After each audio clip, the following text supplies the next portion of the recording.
Понад місяць на лікарняному ліжку і кілька операцій колишнього політбранця Едема Бекірова виписали з лікарні Феофанія. Там він відновлювався після російського полону. На цьому лікування не завершується. Попереду новий етап. Про все докладніше Надія Михайлова.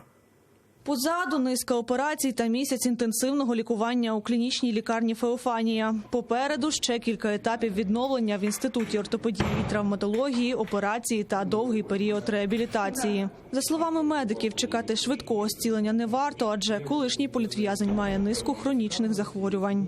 Загальний стан його краще порівняно із поступленням, але, на жаль, повинен бути ще досить довгий етап реабілітації, пов'язаний із цукровим діабетом, із основним захворюванням, із ішемічною хворобою серця, із проблемами з нижніми кінцівками. Зустрічати з Феофанії Едема Бекірова прийшли ті, хто найважче переживав його полон – рідні та друзі. Уже планують, як після одужання далі боротиметься за те, щоб вільно повернутися до рідної домівки – Криму. Плани такі, що ще на сьогоднішній день 86 чоловік политзаключених залишились там. Будем все, что есть, знания, опыт, силы, возможности. На всех площадках будем пробивать, чтобы помочь, чтобы эти ребята тоже вернулись в свои семьи. Они незаслуженно сидят. Чтобы они вернулись в свои семьи, к своим детям, могли воспитывать настоящих патріотів кримсько-татарського народу. Багато що зроблено за цей місяць і ще 14 днів, багато що зробили.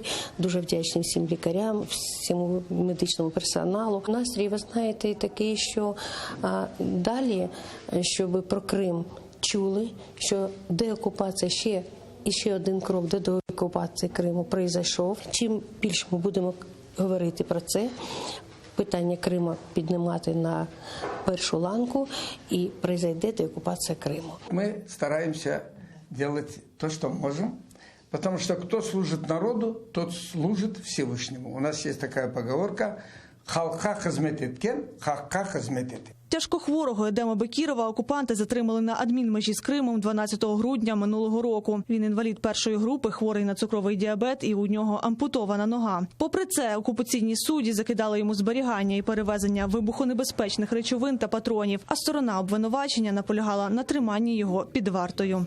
Надія Михайлова, Павло Олійник, Заман, АТР.